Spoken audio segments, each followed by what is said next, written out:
saison. Tout d'abord, en termes de programmation, il y aura beaucoup plus de liens entre cinéma et spectacle, puisqu'il y a plusieurs spectacles qui sont aussi à l'origine, soit à l'origine de films ou à l'inverse, des films qui sont à l'origine de spectacles.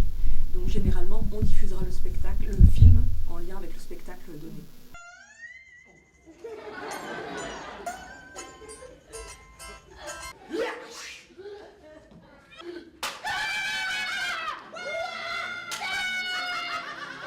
La diversité des esthétiques, elle est au cœur du projet, effectivement, ça fait partie de la commande, et c'est aussi cohérent d'ailleurs d'aller dans ce sens-là.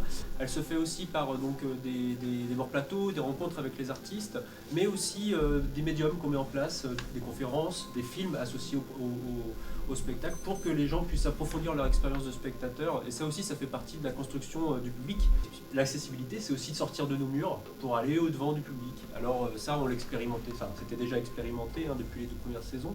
Mais là, cette année, on a eu à cœur aussi de trouver de nouveaux lieux, d'aller dans d'autres villes, même de faire de l'aide à la création hors les murs. Voilà. Donc des choses comme ça qui sont pas de l'expérimentation, parce qu'on sait que ça porte ses fruits et que c'est important, mais qui sont parfois, dans certains cas, des nouveautés. T'es une artiste? Je ne suis plus une artiste, rien qu'une vieille femme.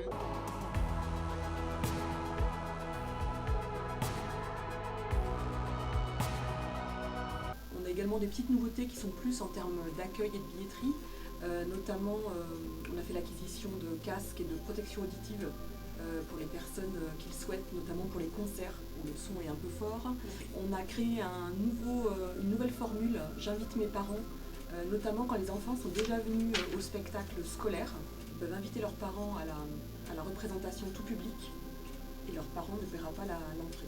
Aussi, la grosse nouveauté, c'est cette semaine d'ouverture de saison en fait, qui se passe avec plusieurs moments qui sont organisés. Donc samedi prochain, l'ouverture de saison, effectivement, de sorte un petit peu protocolaire. Et puis en fait, l'idée c'était d'aller un peu plus loin et de pousser les murs du théâtre pour que nous aussi, équipe de la Maline, on puisse aller à la rencontre des publics dans des moments de vie. Alors ça va se faire avec 3 marchés qui vont connaître un stand de la Maline avec un crieur de rue qui va créer un cri exprès pour mettre les gens en appétit. Là, c'est l'occasion de donner aux gens l'envie de venir nous rencontrer. On distribue le programme, parfois avec les bénévoles de la Maline qui distribuent les programmes et qui là aussi sont associés.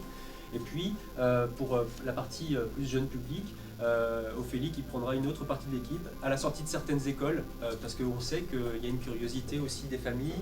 Voilà, là aussi, ce sont des rendez-vous supplémentaires qu'on crée.